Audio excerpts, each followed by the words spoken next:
एक दिन एक महात्मा अपने शिष्य के साथ सैर पर निकले। महात्मा कम बोलना और अपना काम शांति से करना पसंद करते थे, जबकि शिष्य के रूप में वे बहुत फुर्तीले थे।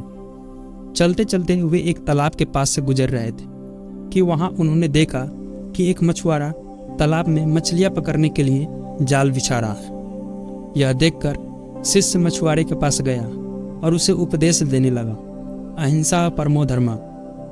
मछुआरे ने उसकी बात की तरफ ध्यान नहीं दिया और अपना काम जारी रखा, लेकिन शिष्य ने फैसला किया कि उसे हिंसा के रास्ते से हटाना होगा। जल्द ही शिष्य और मछुआरे के बीच लड़ाई हो गई। यह देखकर महात्मा ने अपने शिष्य को एक तरफ ले गए और बोले, हमारा काम केवल समझाना है, दंड देना नहीं। शिष्य ने उत्तर दिया, लेकिन हमारे राजा दंड तो देते ही नहीं, फिर इस हिंसक आदमी को कौन सजा देगा? महात्मा ने उत्तर दिया, चिंता मत करो, एक शक्ति है जो हर जगह है, उसे उसका दंड मिलेगा। भगवान सब कुछ देखता है, इसलिए तुम्हारे लिए लड़ाई करना गलत है। महात्मा का उत्तर सुन शिष्य संतुष्ट हो गया और उनके साथ चला गया। इस घटना को कुछ वर्ष बीत गए। फिर महात्मा और उनके शिष्य उसी तालाब के किनारे टहल रहे थे। इस बार उन्होंने तालाब के पास एक घायल सांप पड़ा देखा, जो बहुत परेशानी में था। हजारों चींटियां झुलस कर उसे खा रही थी। शिष्य ने यह देखा और उसका हृदय दया से पिघल गया। सांप को चींटियों से बचाने के लिए वे आगे झुके। महात्मा ने अपने शिष्य का हाथ पकड़ा और कहा, बेटा, इसे अपने कर्मों का फल भोगने दो। यदि इसे अभी बचा लिया तो इस बेचारे को अगले जन्म में फिर से यह पीड़ा भोगनी पड़ेगी। अपने कर्मों के फल के कारण उसे अवश्य ही भोगना होगा। शिष्य ने पूछा, महात्मा, उसने ऐसा कौन सा कर्म किया था जिससे ऐसी दुर्दशा भोगी? महात्मा ने कहा, यह वही मछुआरा है जिसे तुमने कुछ वर्ष पहले देखा था, जिसे तुम मछली न मारने की शिक्षा दे रहे थे, और इसी बात को लेकर वह तुमसे लड़ रहा था। क्या जिन्हें तुम देख रहे हो, जो इसे नोच नोच कर खा रही है, ये वही सारी मछलियां हैं जो इसके द्वारा पकड़ी गई है। यह सुनकर शिष्य आश्चर्य से बोला, यह तो बड़ा विचित्र न्याय है।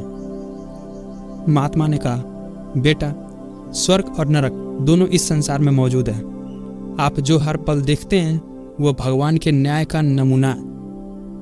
आपके कर्म शुभ हो या अशुभ, परिणाम तो आपको भुगतने ही पड़ते हैं। इसलिए वेदों में भगवान ने उपदेश दिया था कि हमेशा अपने कर्मों को याद रखो और जो करो उसके बारे में सोचते रहो, क्योंकि उसका परिणाम तुम्हें भुगतना पड़ेगा। जीवन का हर पल कीमती है, इसे बुरे कर्म करके बर्बाद मत करो। हमेशा अच्छे कर्म करो, अच्छे कार्यों पर ध्यान दो, क्योंकि भगवान हमेशा न्याय करते हैं। इस बात को सुनकर शिष्य ने प्रश्न किया, महात्मा, यदि कोई संकट में हो तो क्या हमें उसकी सहायता नहीं करनी चाहिए? महात्मा ने उत्तर दिया, तुम्हें अवश्य ही सहायता करनी चाहिए। मैंने तुम्हें रोका क्योंकि मुझे पता था कि वह किस कर्म को भुगत रहा है और तुम्हें ईश्वर के न्याय की एक झलक भी दिखानी थी। मैंने इसकी मदद नहीं की क्योंकि मैं इसके बारे में जानता था, लेकिन अगर मैं नहीं जानता इसके बारे में कुछ भी और फिर भी पीड़ित की मदद नहीं करता तो यह मेरा पाप होगा। शिष्य अब महात्मा की बात को सही मायने में समझने लगा था। दोस्तों, जीवन वैसा ही है जैसा विधाता ने हमारे लिए तय किया था। विधाता ने न जाने कितने दिन दिए हैं, इसलिए प्रतिदिन को अमूल्य समझें। जिस दिन आप किसी के जीवन में एक सुखद बदलाव लाने में सक्षम हो जाते हैं तो समझिएगा कि आपने उस दिन का ऋण चुका दिया है जो विधाता ने आपको दिया था। इसलिए ज्ञानी संत हमेशा कहते हैं, ईश्वर से मत डरो, अपने कर्मों से डरो, क्योंकि तुम्हारा कर्म आज नहीं तो कल तुम्हें खोजेगा। धन्यवाद।